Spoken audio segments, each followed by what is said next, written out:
په دغه امتحاناتو کې دغه اختلافاتو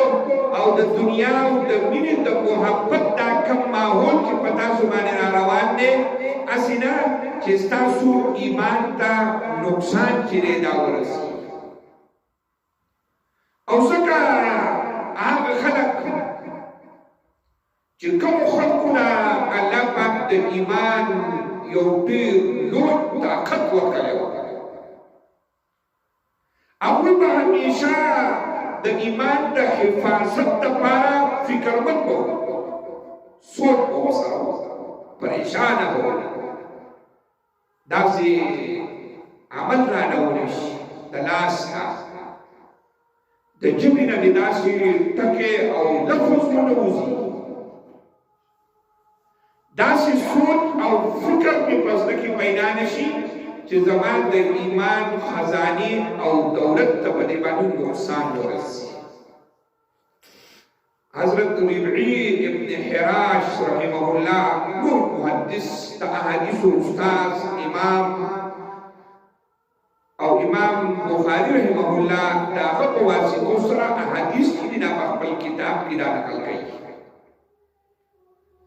دی به همیشه غمګین و پریشان و خبرې به هم ډېرې نه کولې او تر دې چې دی په خندا باندې چېرته چا ونوي باندې خلکو چې تپوس وکړو چې نه ته خبرې ډېرې زیاتې کوې او نه داسې د خوشحالۍ په موقع باندې ته چېرته موږ په خندا باندې ولیدې ته ولې په کم خم کې ستا سره څه سوچ او فکر درسره دی وایي چې په کومه ورځ باندې ما د ایمان دولت د دنیا نه ویوړو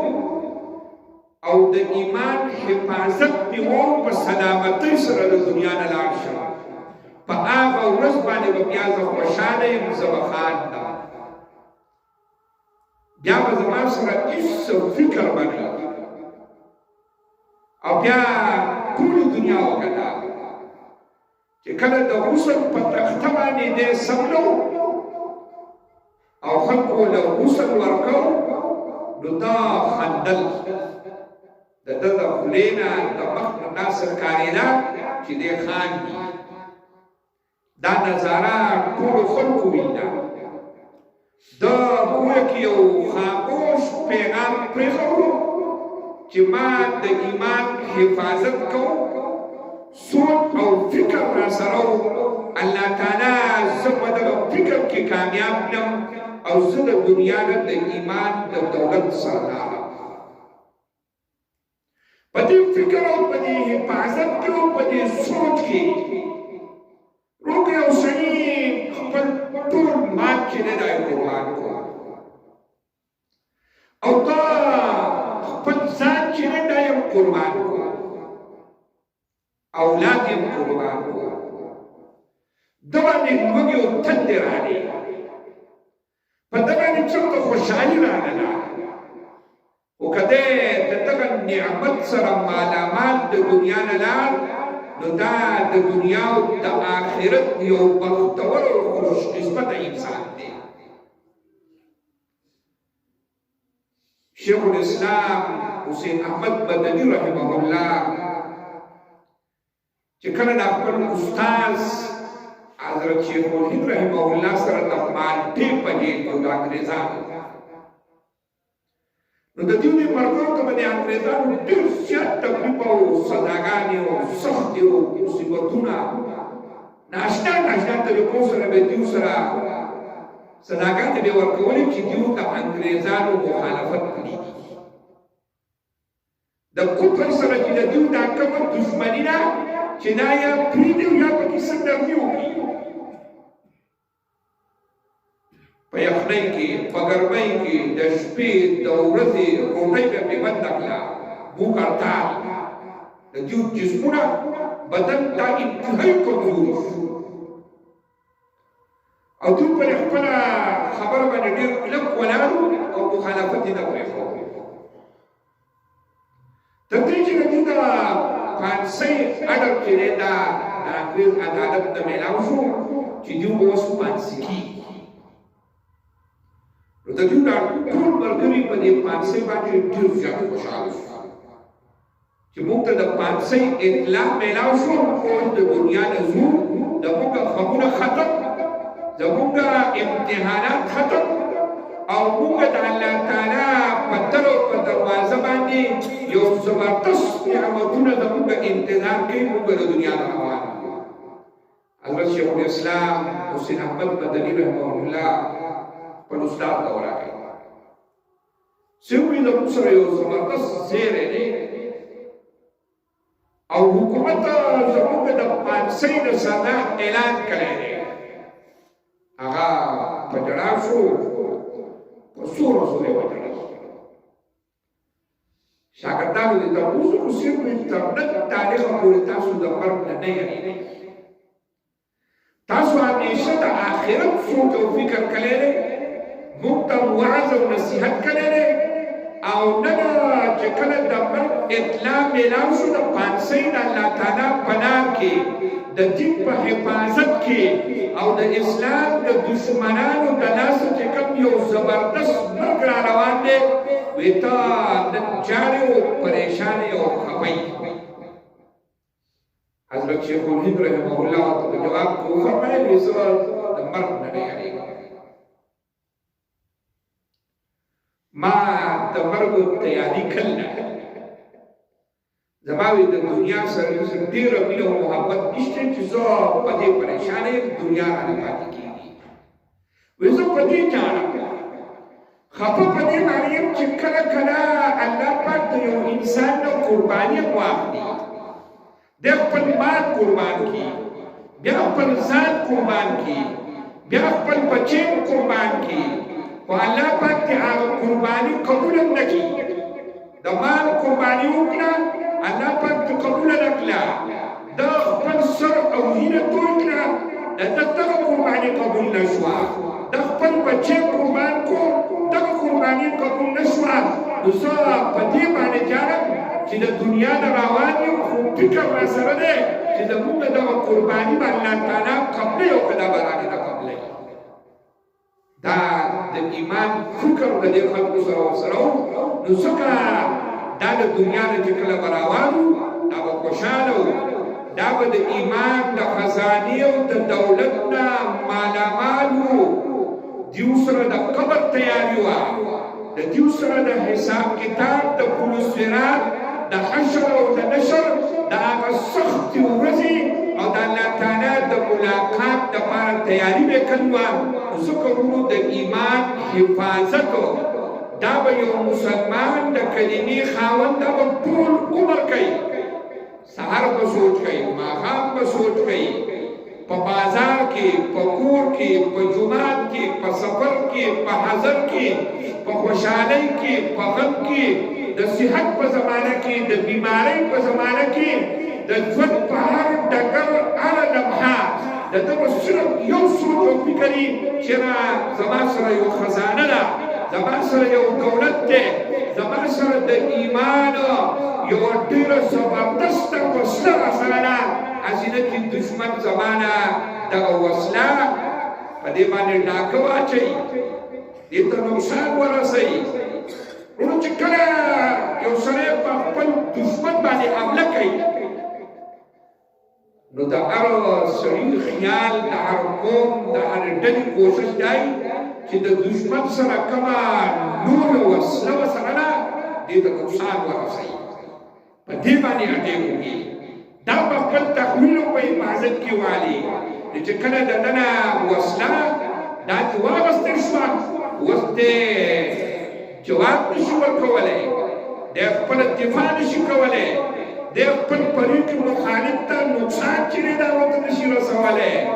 نو د ایمان د اسلام دشمن هغه د منصب دشمن دی، هغه د روجې هم دشمن دی، د زکات هم دشمن دی، هغه د ذکر هم دشمن دی، د تلاوت هم دشمن دی، هغه د پردې هم دشمن دی، د حیا هم دشمن دی، د حج او د عمرې د جهاد او د تبلیغ هم دشمن دی ورور د هغه د ټولو نه لوی نظر هغه د یو مسلمان په ایمان باندې دی چې زه د ده ایمان ته او د ده کلمې ته نقصان ورسوم دا د یو تاوان او د خسران سره چې دی دا مخامخ کوه ځکه ورور پیغمبر علیه السلام وفرمایل بادروا بالاعمال الصالحه تاسو په نیکو اعمالو کې سبقت وړاندېوالی وکئ تاخیر پکې مه کوئ سبا بیګا پکې مه کوئ دا د ایمان د حفاظت دا یو طاقتوره وسله ده لمونځ د مانځه پابندي په مانځه کې خشوع دا د ایمان د حفاظت یو عمل دی ذکر او تلاوت دا د ایمان د حفاظت اسباب او ذرائع دي رودا د الله تعالی په کور کې ناسته د الله تعالی سره د راز او د نیاز خبرې جلال فریاد رودا د ایمان د حفاظت دا لارې کوڅې دي چې د دې په ذریعې سره یو انسان د خپل ایمان حفاظت چې دا کولی شي ورونو چې چا په نظر کې ایمان یو قیمتي خزانه وه هغو په سور اور کې د دې حفاظت کوو هغو په ځنګلونو کې د دې حفاظت کوو په تورو تیارو کې د خپل ایمان حفاظت چې دی دا یې کوو په لوږه او په تنده کې د خپل ایمان حفاظت پې کوو هغو د تور په سیو کې سیارو کې د خپل ایمان حفاظت چې دی دا یې کوو او څه ورونو د پاکستان یو ډېر لوی عالم چې کله د ازبکستان په تبلیغي دوره باندې لاړ او د هغه ملک په یو ډېر لوی جامع مسجد کې د جمعې بیان کوي د جمعې د لمانځه نه وروسته زلمي هلکان راغلل ما سره ملاقات وکړو ما ته ویل چې زموږ د دې ښار نه بهر په یو ځای کې کور دی او زموږ بوډۍ مور دی او 10 کاله د هغې عمر دی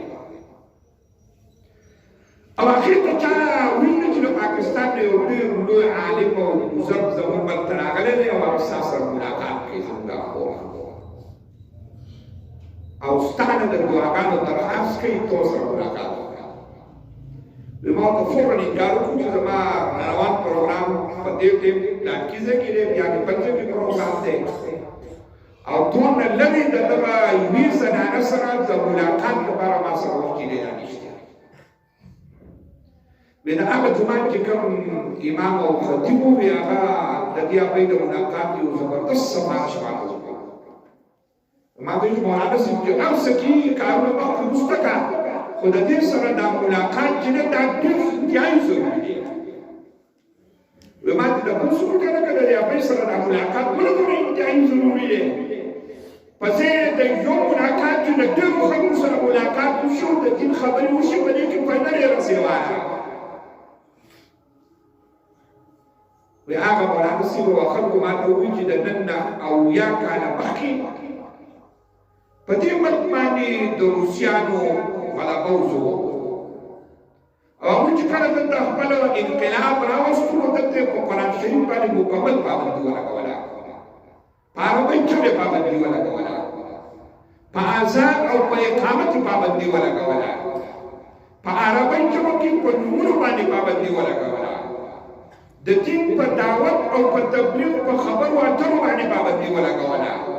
د جوماتونو نه منارې راکوزې کړې په جومات کې اذان اقامت د الله تعالی نوم چې دی دا بند او چا چې په کوم ځای کې بل ته به د دین خبره کوله هغه ته به پانسي او هغه د جیلونو تیارو ته چې دی دا خلک یې کوزو وی د دې هغوی په هغه ټیم کې 20 کاله وګورو او دې قرآن شریف زده کړی و دې به په خپل کور کې ماشومان را یوځای کوله و هغه ماشومانو ته د قرآن شریف په ناظره باندې په ترجمه باندې د مسلو سره قرآن کریم دې ورښوول په دې کې یو ورځ تېره شو حکومت ته اطلاع وشوه اوراله وایي دا زنانه اوچته کړه جیل ته یې ویوړو ډېر زیات سزاګانې او ظلم یې ورسره وکړو سختې سزاګانې ورکړې او چې کله د هغو یقین مضبوط شي چې دا به د نن نه بعد دا کار نه کوي نو به یې راپرېښودی وایي چې دا کله راغله وایي داسې لږ صحت برابر شو بیا یې خپل کار شو بیا یې د کلیو د محلي ماشومان راغونډ کړو زنانه به یې راغونډولې وو په دغه ټول ملک کې واحد دا یوه زنانه وه چې دې به د قرآن شریف مجلس قایمو درس چې دی دا به یې کوه خلکو ته به یې ماشومانو ته به یې سبق وایي یو پولیس ته بیا یې تعمیرات شو بیا یې دا اوچته کړه وو بیا یې دې وموزولو په چې څومره د هغو وشو د سختې نه په سخته طریقه یې دې له صدا ورکړه وایي دو درې پېړۍ حکومت په دغه طریقه باندې دا زنانه اوچته کړه اوس صدا یې ور ورکړه په آخر کې چې کله بیماره شوه وایي دا یې هسپتال ته ویوړه وایي د هسپتال مشر ډاکټر په دې باندې لیکل وکړه چې د دې دماغي توازن دا خراب دي دماغ یې کار نه کوي او دا چې څه کوي نو د ازادي نه د حکومت د طرف نه په دې باندې پابندي نه بس وایي چې کله د حکومت د طرف نه د اجازت میلاو شو چې خپل درس او خپله حلقه قایمه کړه په هغه سور وور کې په دغه سختو حالاتو کې د قرآن شریف ترجمه او الفاظ درسونه وایي دا وایي دې زنانه کې دا یې وکړه وایي د دې د ناسه په مسلمانانو کې د الله تعالی د کتاب هغه الفاظو یا د هغې ترجمه یا د هغې ایپسو او د هغې هغه درسونه چې کوم دي دا په څه شکل کې وایي دا موجود وو تر دې چې وایي اویا کاله زمانه تېره شوه وایي دې د قرآن کریم دا خدمت چې دی دا یې اویا کاله وکړو او وروسته مې الله پاک شکست ورکړو هغه ذلیل او رسوا وایي د دې تر لار وایي نن هغه به په کټ باندې پرته ده او ستا سره ملاقات کوي وایي ما خپل ټول کارونه مخکې وروسته کړو ډېر اوږده سفر کوو وایي ملاقات دی راغلی دا یې په کټ کې پرته وو بلکل کړکۍ په مخ باندې کپړه پرته وه بیا هغه بچو یې ورته وویل چې هغه مولانا صاحب تا غوښتو هغه ملاقات ته راغلی دی بیا وی دې لاس ټوټه وي دې هم دعا شروع کړه او ما دعا شروع کړه ما په خپله ژبه کې دعا وکړه دې په خپله ژبه کې دعا کوله یو ټکی او یو لفظ وي مستقل دغه دعا کوي دا ملاقات ته زه کله راووتم خو دا زونه مې ورته تپوس وکړو چې ستا دې مور مستقله یوه دعا کوله دې په دعا کې دا څه وي ما ته ویل مولانا صاحب دا مستقل او همیشه صرف او صرف یو دعا کوي چې خدای زما ایمان سلامت کړي دا صرف دغه یو دعا سهار او ماښام کوي چې خدای د ایمان سره مرګ راله راکړي دا څوک دا دعا کوي چې د کفر په تیارو کې اولیا کړله د قرآن شریف په خدمت کې او ظلم او د ستم غرونه چې دي دا پرې راچېلو هغه زنانه تر آخره پورې د خپل ایمان د حفاظت دونه لوی فکر چې دی دا ورسره دی نو زه کوم شیطان دا د ساه د خطو پورې د ده په یو انسان باندې خپل طاقت او قوت او کوښښ دا سره کوي چې دی هر څه د ځان سره وشو چې دا کلمه ونه وایي او دی په غیر د ایمانه د دنیا نه لاړ شي امام رازي رحمه الله چې د هغه علم د هغه عقل د هغه د دین سره محبت د اسلام خدمت د کفر مقابله دا په تاریخ اسلام کې یو ناشته خدمت چې دی دا کړی دی د خپلې زمانې د کافرانو په جواب کې د الله تعالی په وجود باندې او په توحید او وحدانیت باندې یو زبردست کتاب چې دی دا یې او په دې کې د قرآن او د سنت نقلي چې کوم دلایل دا یې ونه لیکل د عقل مطابق چې کوم دلایل دا یې مستقل نمبر ولیکل چې او الله تعالی موجود دی د دې کائناتو یو خالق او مالک شته جنت او دوزخ شته آخرت چې دا یو رقیب ژوند دی د ژوند تیر شو زرکدنې شروع دی د مرګ فرشته ولا راغله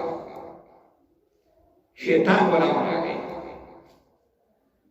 شیطان ورته یو خیرخواه په شکل او په صورت کې راغی وی ژوند دې څنګه تیر وی الحمدلله د ایمان او د نیکو اعمالو ژوند مې تېر کړو، اوس مې آخرت طرف ته د ایمان د دولت سره مالامال روان یم، هېڅ څه پروا او فکر چې دی دا په مې نشته. ایمان څه ته وایي؟ د الله تعالی مینه او محبت پرې څه ته وایي؟ توحید او وحدانیت پرې څه ته وایي؟ ته وایي الله منې او موجود دی، څه دلیل درسره شته وي؟ او زما په کتاب کې وړاندې دلیل دا دی.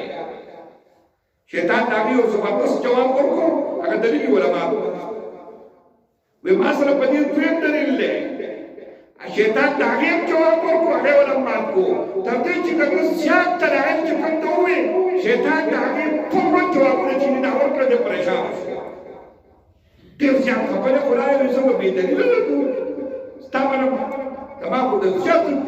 دلایلو ته جوابونه ورکړه. اوس د ده استاد دی امام نجمالدین رحمه الله چې د ده د کور نه په سلونو میلونه لرې په خپل مدرسه کې ناست و، په لوټو سره د اودس کوي. بزرګانو ته الله تعالی خرق عادت دا ځینې کارونه مخامخ کوي. هغه چې کله د خپل ملګری او دوست وینو چې بد پرې را روان دی او د شیطان څخه مناظره کوي او شیطان ته دلایل وایي، او دا ټولې خبرې ونه واورېدې، کشف په ډېرو غوسه کې راغی او دا خپله لوټۍ د دیوال نه راواچوله او د ده نوم یې واخیستو فخرالدین رازي. وایي دې ملعون ته ووایه چې زه خپل خالق او مالک بغیر د دلیل نه منم، زما ته د دلایلو هېڅ ضرورت چې دی دا نشته. چې کله د خپل استاذ د شیخ او د مربي دا لپدې په دې غوږونو کې راغی، شیطان ته وایي زه الله منم، خالق او مالک چې دی دا منم، خو دا بغیر د دلیل نه منم، ستا د دې دلایلو ما ته هېڅ ضرورت چې دی دا نشته. کلمې وویلې او د دنیا نه لاړ. د ایمان د حفاظت سوچ پکار دی. روح د ایمان حفاظت د ټولو نه اول دا د قرآن شریف په ذریعې سره کېږي. دا د حفاظت د ټولو نه لویه وسله ده چې د قرآن شریف سره د چا تعلق و د ده ایمان چې دی دا به محفوظ شي. او په دویم نمبر باندې ورو چې په کوم ځای کې د ځانه نیک سړی چاته میلاوېدو، د سره مینه کول، محبت کول، تعلق ساتل، دا د ایمان د خاتمې یو تعلق دی. حضرت موسی علیه السلام په صندوق کې په دریاب کې روان دی، بادشاه فرعون او د هغه ښځه دیو یې خپل نوکر ته وویل دا صندوق راوړه چې څه یې وکړي. چې صندوق یې کولاو کړو، موسی علیه السلام یو ښایسته ماشوم او په ده باندې الله تعالی د خپل محبت دا تجلی ورښوله، والقیت علیک محبة مني، دا محبت دا تجلی که الله پاک ورښول وه، بادشاه اعلان کړی چې هلکان وجنئ. چې کله یې د ښځې دې ماشوم ته وکتل نو په زړه کې مینه پیدا شوه. وی لا تقتلوه عسى ان ينفعنا او نتخذه ولدا. خاوند ته وایي بادشاه ته وایي دا هلک مه وژنه، کېدای شي دا زموږ زوی شي، قرة عین لي ولک، دا وایي زما او ستا د سترګو یووالی دی. بادشاه چې ته وکته وایي وی دا به ستا د سترګو یخوالی یو خو زما نه دی، زما سترګې وي په دې ماشوم باندې خوږې نه شوې. نو ځکه علما کرام وایي چې د بادشاه ښځې د الله تعالی دې دوست ته د محبت په نظر باندې وکاته، وی دا مې د سترګو یخوالی دی. او بادشاه مخالفت وکړي زما د سترګو یخوالی نه دی، زما ورسره مینه او محبت نشته. په دې یو نظر باندې د بادشاه د فرعون دې ښځې نه الله پاک د ایمان دولت ورکړو، دا د مسلمانانو د دنیا نه لاړه. او که ته ووایې چې زما د سترګو یخوالی دی، ده ورته د محبت په نظر باندې کتل وی، نو دې لوی کافر ته به الله پاک د ایمان دولت چې دی دا به ورته نصیب کړی و. ځکه ورو د صلحاء او د نیکانو خلکو دا نقل چې کوم دی، دا کله کله د ایمان د حاصلولو د توفیق ذریعه چې ده دا جوړه شي. پیغمبر علیه الصلاة والسلام مکې مکرمې ته نږدې د مکه په موقع باندې چې کله په یو ځای کې په لښکر کې موجود دی، حضرت بلال رضی الله تعالی عنه ته اذان وکړ. دا ماشومان ټول راغونډ شو، د ټولو اذان شروع د بانګونو دا نقل شو. پیغمبر علیه السلام دې ماشومان ته راغی ټول وتښتېدل ابو محذوره رضی الله تعالی عنه یو ځل لوګانه کوله نو دا تښتېدل په زمانه ته غیرت خلاف په زمانه خپل دی باندې کلک ودرېږه پیغمبر علیه السلام لا او فرمایي تا سمي یما چې ستاره دې مګري نقل وکړه به را ته فرمایي چې خدای یو پیر زمانه په وما بان شروع چې الله اکبر الله اکبر الله اکبر الله اکبر اشهد ان لا اله الا الله اشهد ان لا اله الا الله بس بیا کړی شو چې دا وګورو چې مکه د نبی له سلام ته نبوت اعلان دی د رسالت اعلان دی ولې ورمنو خبرو کې د څه اختلاف نه و دا اختلاف په دغه مرکزي جمله کې و چې دې ته ورسېدو نو کله پاتې شو چې دوایي مو وکړو مسلمان شو پیغمبر علیه السلام ورته وکړل چې دا اسی کوه څه نقل به وکړه دا چې وګورو اشهد ان محمد رسول الله پیغمبر علیه السلام پرې خو دې وسته چې وسې پروت چمته پوکې پرې خو ما ته وسته کلمه وایا دا د اذان په دې نقل وتعالى پر کلمه نصیب کړه مسلمان شو مکه مکرمه فتح شو او دا د بیت الله شریف انتظام د مسلمانانو د پیغمبر علیه السلام په لاس کې راغی الکه مؤذن وسو کی بانګونه وسو کوي بیا غلط تواضع کوي او د بیت الله شریف مؤذن مقرر شپېته کاله مسلسل د الله تعالی د کور بانګونه چې دا وکړي دا د پیغمبرانو محبت د صحابه محبت د ائمه د علماء دینو د دین د نو مینو محبت دا د ایمان د حفاظت لاره ده د پیغمبرانو توحید د صحابه توحید نفرت کینه او بغض وساسه ساتل د احادیثو د قران د ترجمې توحید یا د دې بیزتی او بیادبی د علماء دینو بیزتی دا د ایمانو د زوال و علامه ده ذکرونو سوچ او فکر د هر مسلمان څرنګه چې تا د خپل کور د حفاظت د پټیو د دکان حفاظت د دې سوچ او فکر کې د دې نه زیات سوچ او فکر د ایمان په کار دی چې د ایمان زوال نه باندې راشي ایمان ته نقصان ونه رسي د دنیا نظم او د ایمان د خزانه او د دولت ته مالامال د یو کامیاب انسان په شکل کې لاړ شم واخر دعوانا ان الحمد لله رب